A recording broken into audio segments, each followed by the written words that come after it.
All right, I wanted to do an article read, and I want to talk about what I learned from this article and read some portions of this article with you all because it was really helpful and interesting, the things that I read from this.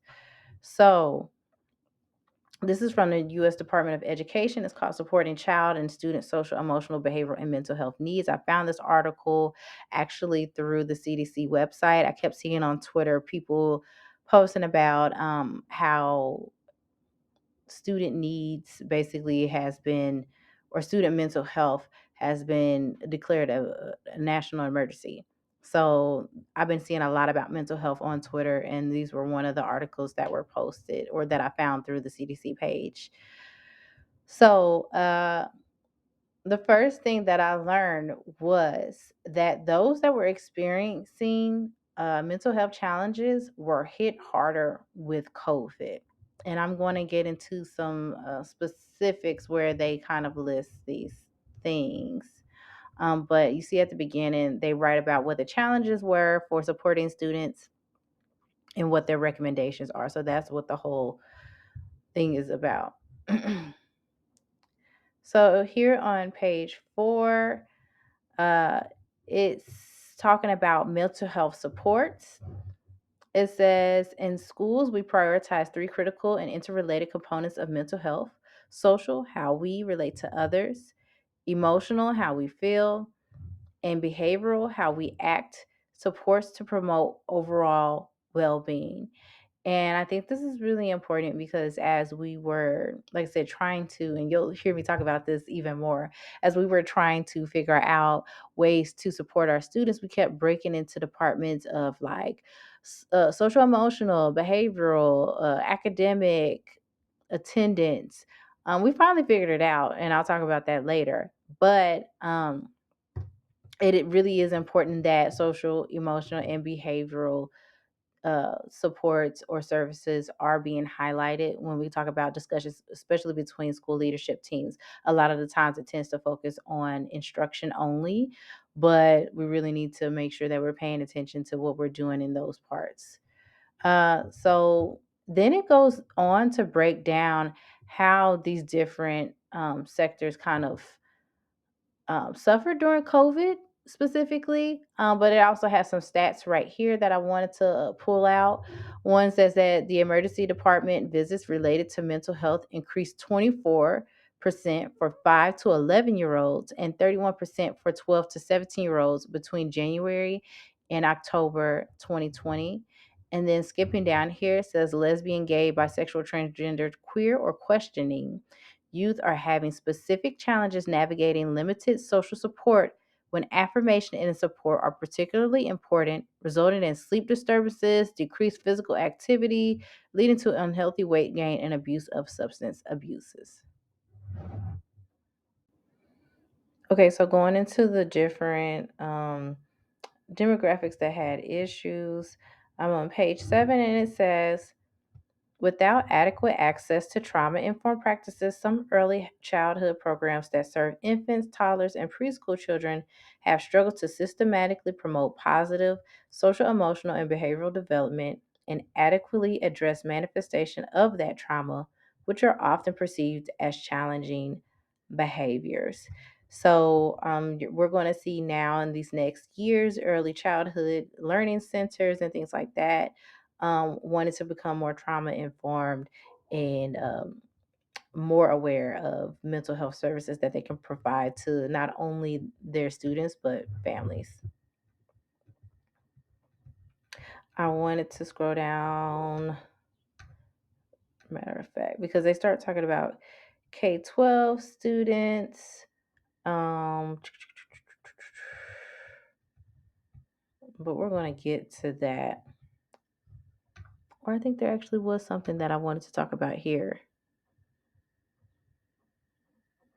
It says for K 12 students, even before the pandemic, as students entered their K 12 school experience, schools were reporting earlier onset, increased prevalence, and greater intensity and complexity of student mental health needs. It goes on to say these concerns, coupled with inadequate counselor staffing ratios, particularly for students of color and students with low income families, stand to exacerbate new and existing gaps. And it talks about that a little bit more. I wanted to talk specifically about the quote that they had for race and ethnicity. It says here,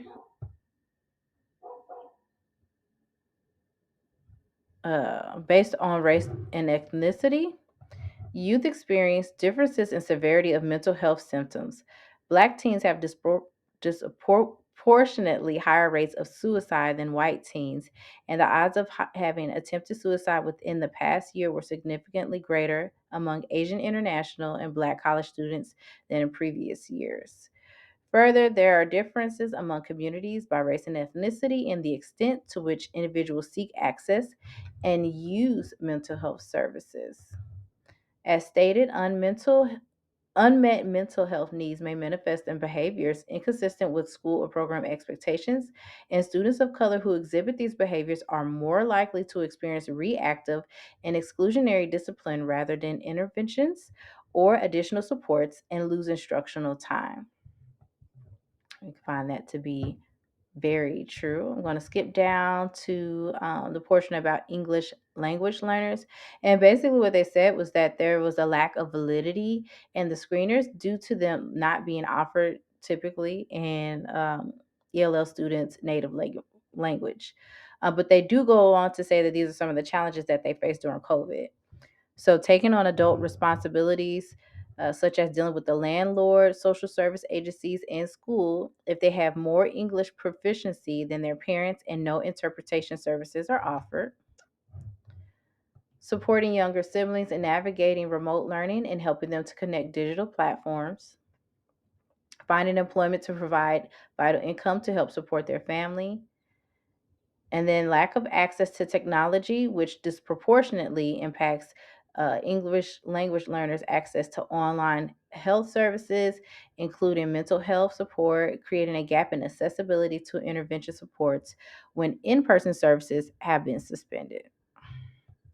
So just think of how that has impacted our students. When I go down to the LGBTQI plus students, there was a quote that I really wanted to share. It says right here. According to the Trevor Project, polling in August of 2020, LGBTQI plus youth were significantly more likely than straight or cisgender youth to exhibit symptoms of depression, anxiety, and or both. In addition, loneliness was most acutely felt by transgender and Black LGBTQI plus youth. So they're driving home that point that those that fell into those demographics, yes, they were suffering or they had challenges before COVID, but now that we are in the thick of COVID and it's still going on, their challenges have increased. So the second thing that I learned from reading this article was that we can be more strategic with using data to guide and provide services to students. And, I know me as a former school counselor, that was a challenge in itself. It was something that was talked about, like, yes, you need to use data, obviously. But when we talk about actually putting it to practice, that was a little bit harder, a little bit more challenging. It's something that even in like prep programs for like clinicians and counselors and everything, we need to learn more about, okay, how do we use data into our everyday practices? But something that I want to highlight from the article um, talks about it. One of the challenges with providing mental health supports to students is says ineffective implementation of practices. So down here it says, moreover, some arrangements result in mental health clinicians only being present in a school on a limited basis, an example, 1 or 2 days per week, without being considered part of the school support team. In some cases, school staff may not know who the outside clinicians are working with or what they are working on. In addition, school personnel often relegate addressing all mental health services to more clinical mental health staff. Um, And I thought this was really important because that is something that actually does happen where people don't know. They know that we have people in the schools to help our students, but then they might not even know who that person is or what they're actually doing. Teachers may have extra questions when they see a student leave their room and then they come back and they don't have details. Of course, confidentiality, you can only say so much, but just keeping an open line of um, communication about what's going on in your school. Like your principal should know if there was somebody who had been self harming that day. Like there has to be some type of communication about what's going on. And that's why me as a consultant, I try to focus on building student support teams. And so there is another part in here that I want to highlight.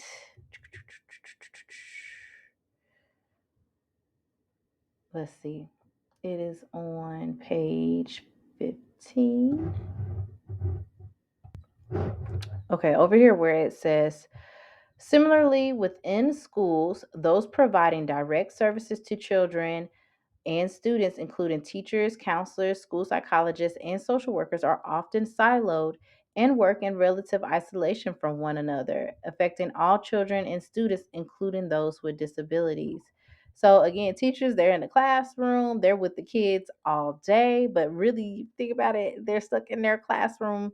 They don't really know what's going on. Like, for instance, our K2 hallway was on one side of the school, and then our third through sixth hallway was on another side.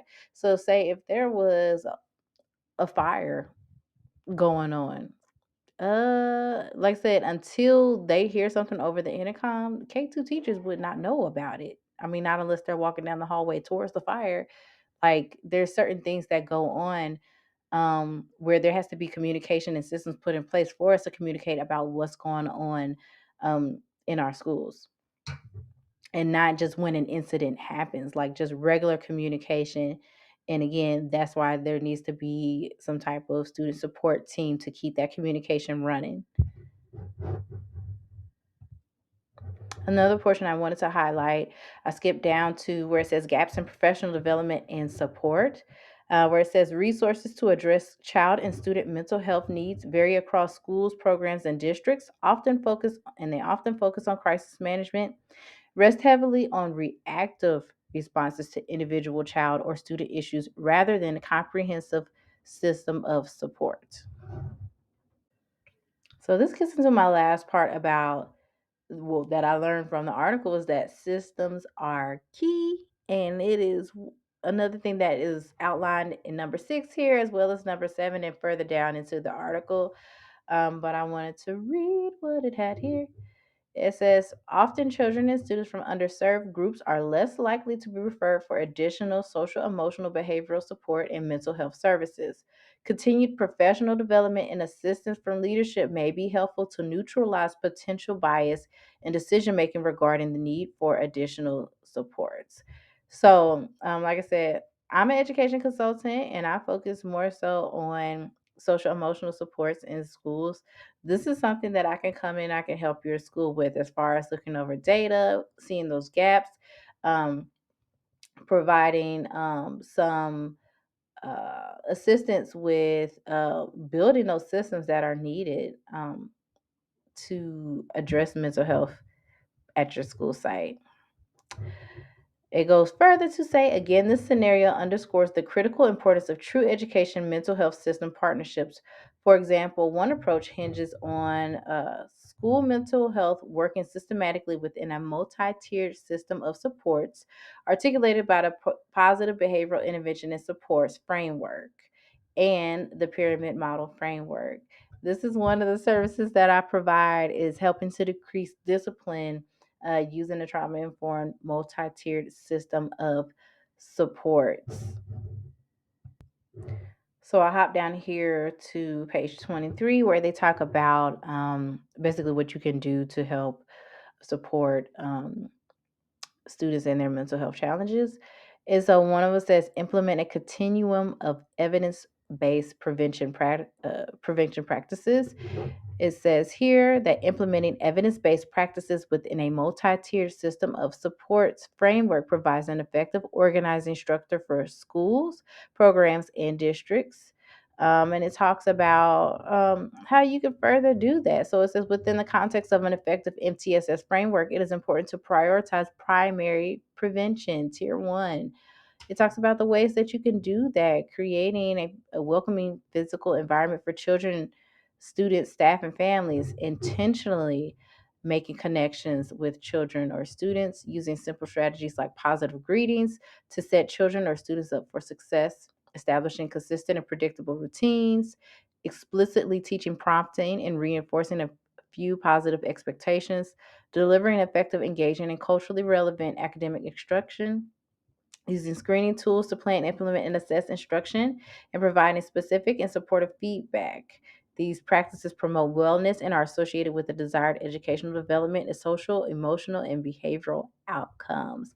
And like I said, if these are your first year or because of COVID, this is kind of your first couple of years, trying to implement these things is going to be a challenge. You're going to need outside help. Myself, I do provide this as a service, maximizing social emotional supports in schools. So I can help with creating a daily practice of morning greetings, morning meetings, implementing calm down corners in rooms.